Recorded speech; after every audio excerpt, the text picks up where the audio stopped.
It seems like it probably worked. Let's check our dashboard. I'll cross my fingers for you. Okay, it is streaming on the Restream dashboard. So let's check. We're good on Twitch. Mixer's live. Oh, Mixer.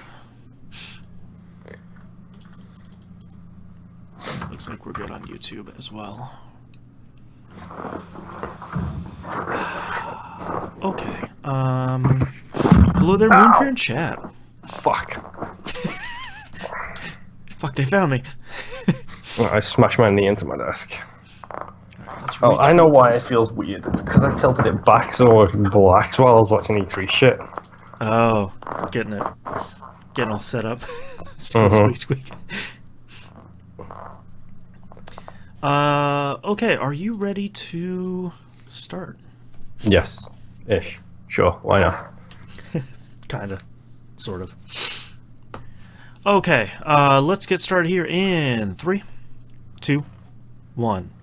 It's the third Saturday of the month, so it's time to talk about our latest Game Club game. I'm your host, Boston. Joining me as always is Moonpear. Hello. And we're talking about Cuphead. The famously difficult game that, to be incredibly clear, neither of us finished it. And that is correct. Also, to be clear, Musim's not joining us this month. He had other prior commitments. Yeah, prior commitments, other engagement, that sort of thing. Yep. Is real good. Hopefully, I can clear up my speaking before we hit the E3 marathon tomorrow. I hope so. Yeah, because that's going to be a long enough show as it is, dude.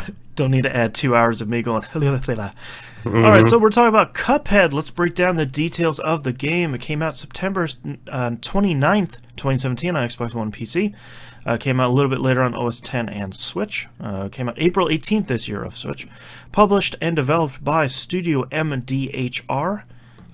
Platforms, we just talked about that. Time Travel, Metacritic, and OpenCritic both having an 88.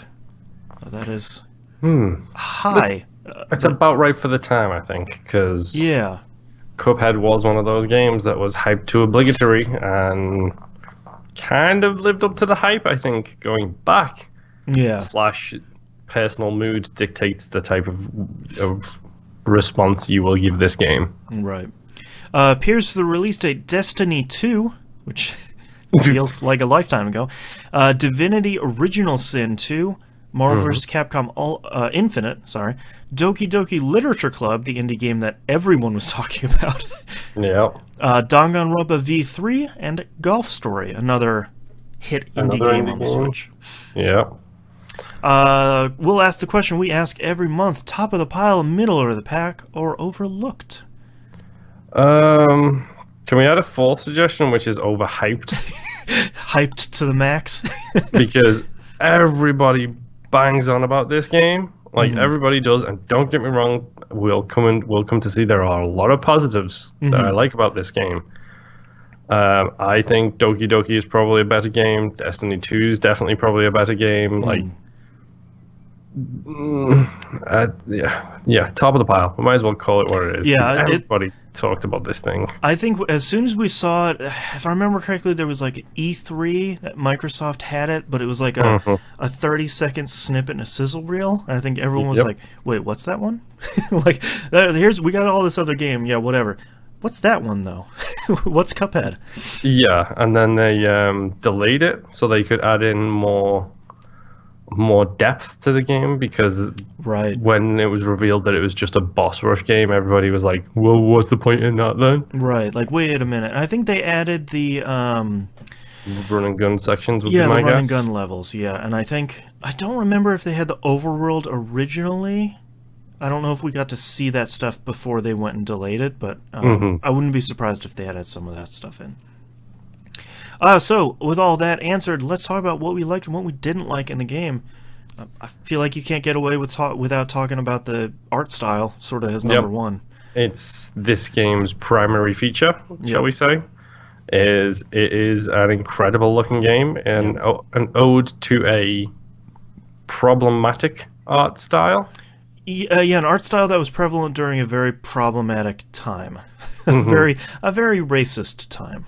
Yes, Yeah. it does. They do tend to avoid pretty much everything to do with that aspect of it, though. Right.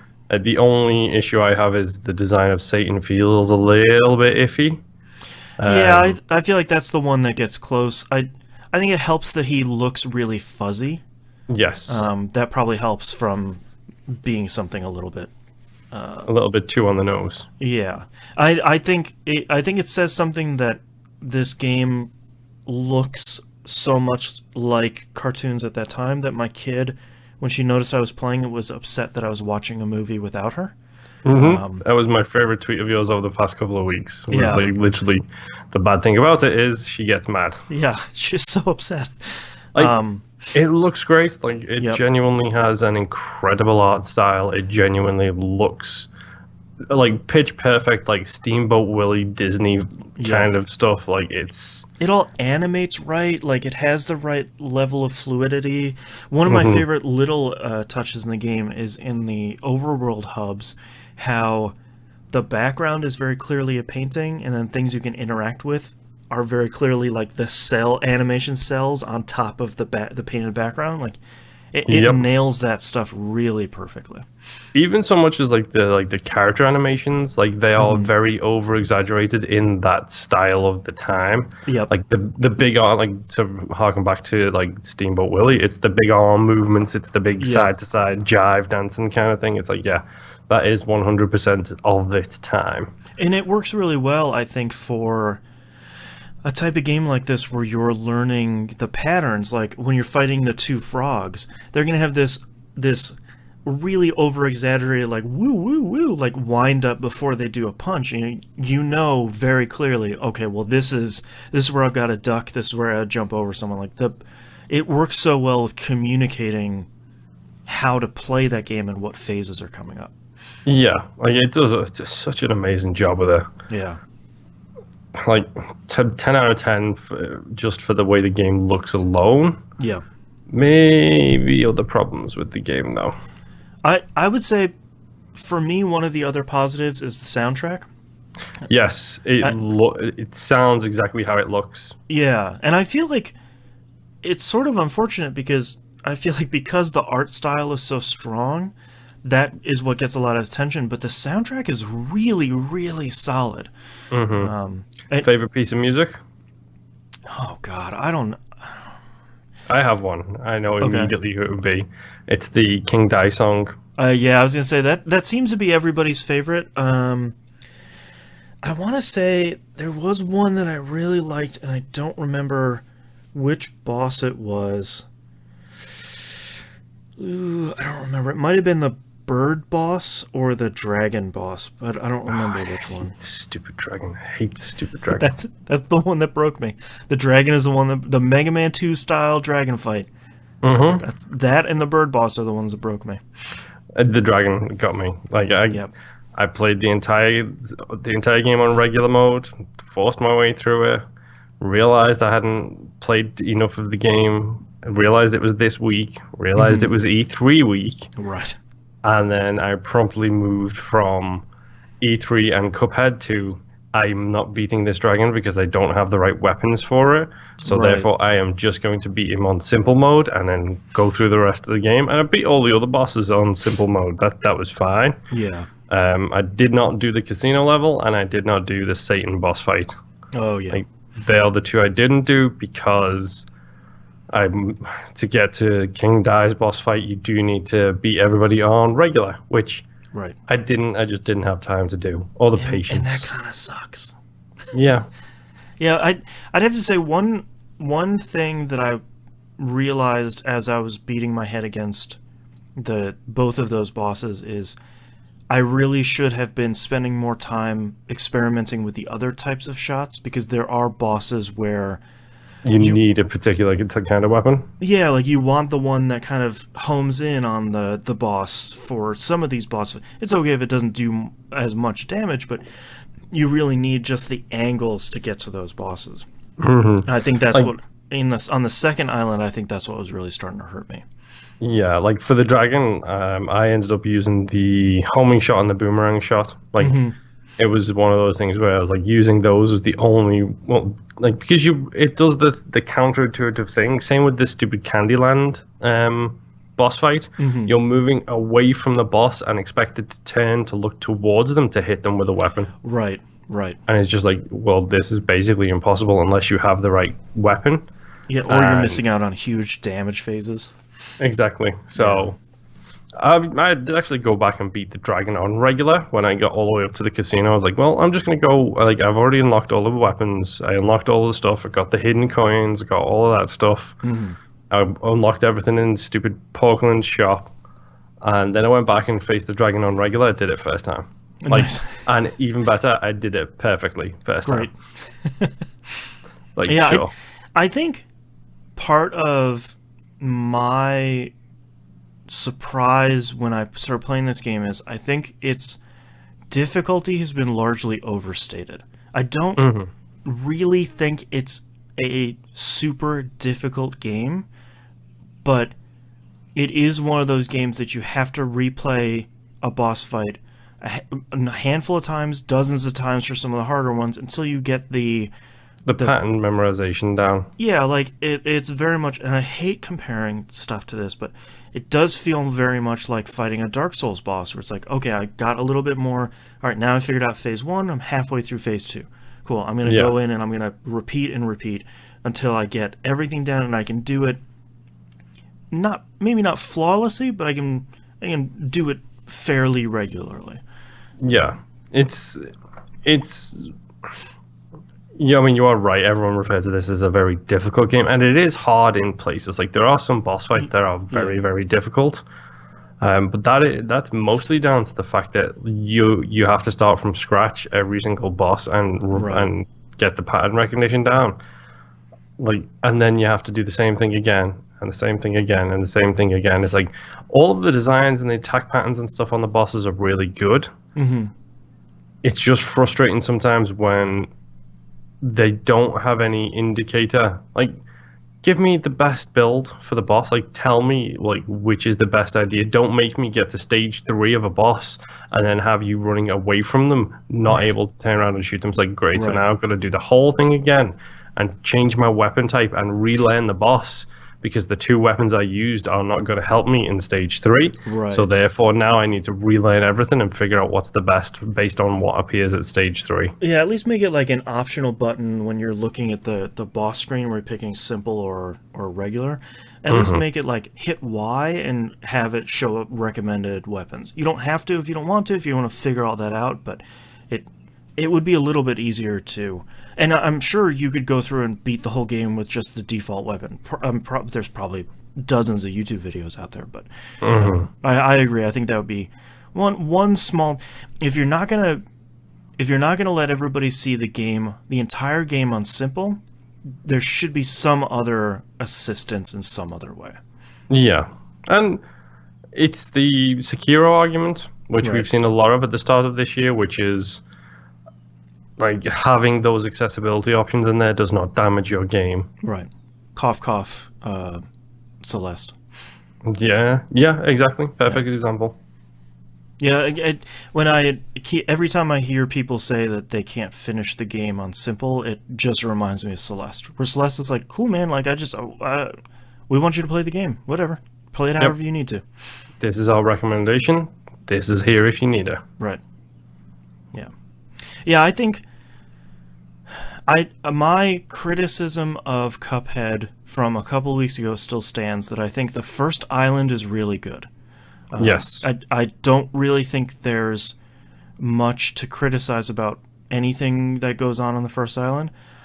I think the second island is where I start having some medium to major issues with the game, and I think the design philosophy behind will keep the way that they create difficulty as you go through the game is by creating levels that are longer and longer and longer, as opposed to mechanics that are more difficult.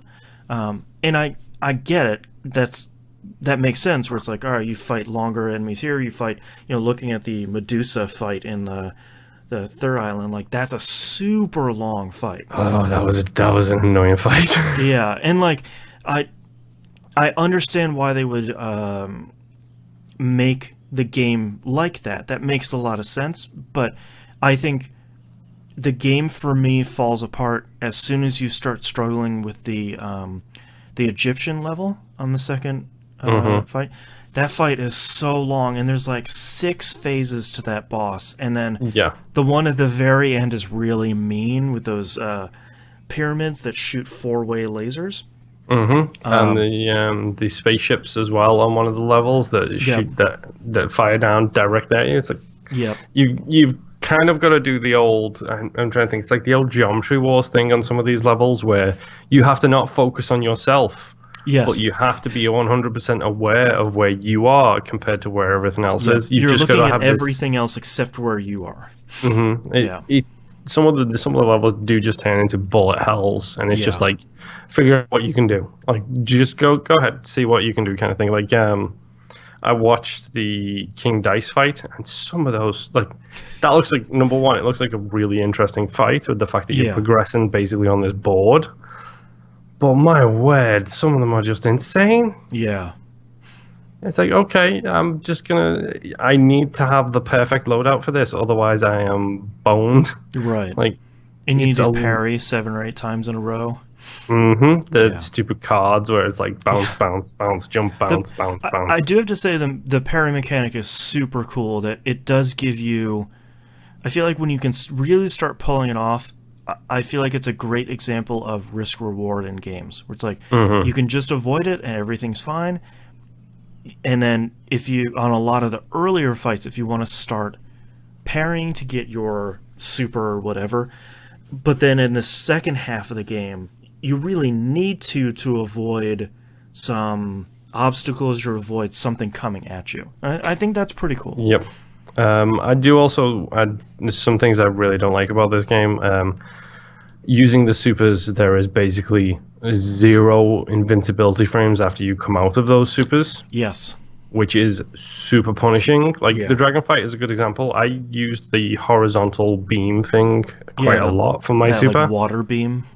And every time I used it, without fail, I'd lose health. You fall right off that stage. Fall off the stage. There's a fireball that he fires as I start it, and then just as I happen to finish the super, the ball just transitions itself nicely right over my body as my super ends, and it's like great. Or I feel like the airplane super, the full 5-card super, is actually a really bad idea to use it, because you have to go run into the boss, which is completely counterintuitive to the rest of the game. Yeah, like it feels super punishing. Like there's almost no forgiveness frames for that kind of thing, and the fact that the dodge when you get the upgrade that gives you the invincibility when you dodge, it makes you invisible. I didn't even know that. So the upgrade in question is the smoke bomb upgrade, and basically when you press the dash button, there's a little puff of smoke, and then you go invisible until the end of the dash, and then it puffs the smoke again, and you appear. Wow. So you have to know exactly how far you're traveling. Right. Exactly where you're going to come out of that animation, so you don't end up throwing yourself off a cliff. Yikes. It feels super punishing sometimes. Yeah, like sometimes it just feels... Sometimes it feels like a couple of bosses in a row feel really great, and then you run into one boss where it's like, man, this just doesn't feel good. It's that stupid dragon. Yeah, that dragon is the one that broke me. I kept trying and trying. The thing that I will always remember about Cuphead is fighting bosses, especially that Egyptian boss, and getting all the way to the final phase and dying, and then seeing Cuphead run across the progress bar and stop like a millimeter from the end. You know you had to like shoot 2 or 3 more times and he'd be dead, and just the blind rage at that point was just like all you needed to do was do the little head dip, and then you'd be fine. You would have made it past the finish line. Yep. And now, of course, I have to restart the whole thing again. Right. I mean, it's one of my biggest pet peeves in games is you can make the game significantly harder for someone because they didn't buy an upgrade that is better for that specific thing. Like the backwards firing shots for the dragon or the homing shots for the dragon. Like, those are things that would make that fight a lot easier. And you can totally not have them at that point and then basically be locked out of the rest of that game. Yeah, because like the homing shot especially doesn't sound like a good upgrade when you read it, because it's like, yeah, it homes, but like it does a lot less damage. It's like, why do I want to do less damage? Like, I want to get through these fights faster. I don't want to do less damage. And then you start putting together and you're like, oh, well, my DPS overall will be higher, but my individual damage will be lower. Yeah, I think I like Cuphead.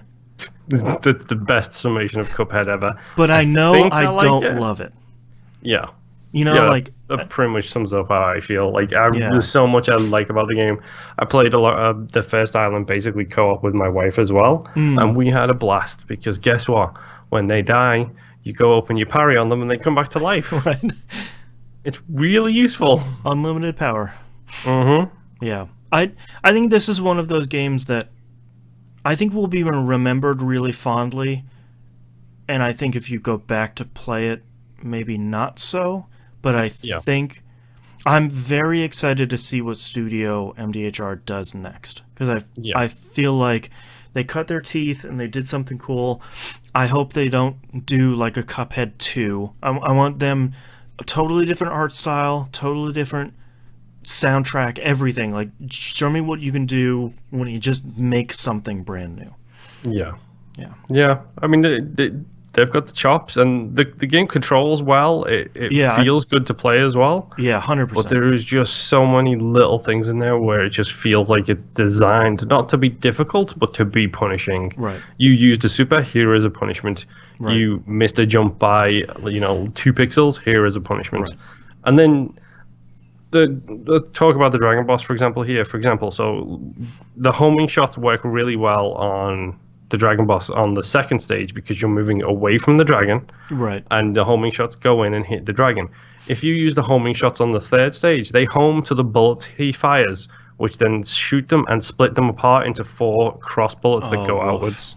So you are moving away from him again, and it takes out your most valuable weapon. Right. It's like, why? Why would you have it do that? Yeah, and it's still a real bummer that you can't finish the game on simple. I know some people are probably listening at home and rolling their eyes. I get it. You should be able to finish the game on simple and get a achievement for completing it on regular and have some crazy difficult mode after that. Yeah, that's the big thing with me is the ideal thing for me for this kind of thing, especially considering everything has achievements in it these days. Literally, pretty much every console except for the Switch right now has achievements, has trophies, has these distinct things that you can use. So, have an achievement for beating the game on regular. There is your proof that you beat the game on regular. Don't cut somebody out because they played it on simple. They just don't get the regular achievement. That's fine. Oh, I beat the game. Oh, did you beat it? How did you beat it? Oh, I beat it on simple mode. Oh, cool. That's cool. You didn't get the achievement I got because I beat it on regular. Right. And I would think, putting myself in a developer's shoes, I would think that you would want the majority of people that are playing your game to see your game, especially with how crazy some of the later bosses look, especially the devil. Like that's a huge fight, and he looks really cool, and he animates really great. Most people aren't going to see it. Yep. And that's a bummer. Yep. Yeah. All right, any closing thoughts about Cuphead? I think you pretty much summed it up. I like Cuphead. I don't love Cuphead. Yeah. Like, that's the biggest thing for me is, it's an enjoyable enough game to play right until the point where it kicks your teeth down your throat, and it's just good luck, Print this on the back of the box. I think I like Cuphead, but I know I don't love it. Let's talk about our next game. We have rolled the dice, and come up with Tokyo 42. It is out on PC, PS4, and Xbox One. This is a game I have wanted to play for a really long time. And I mostly because of the art style, and I realized when this came up as part of the randomized selection process, I don't know what kind of game it is, so I'm very excited to... I do. Okay. I'm very excited to find out, because it has a really cool art style, and I genuinely don't know what this game is. Yeah. So, Tokyo 42. Interested. Yeah. I feel like it's coming out on Switch at some point, but it's not out yet, so just PC, PS4, and Xbox One. Yeah. So, thank you everyone very much for listening, and we'll see you next month. Bye. And thanks everyone for hanging out with us and watching. Bye. Bye.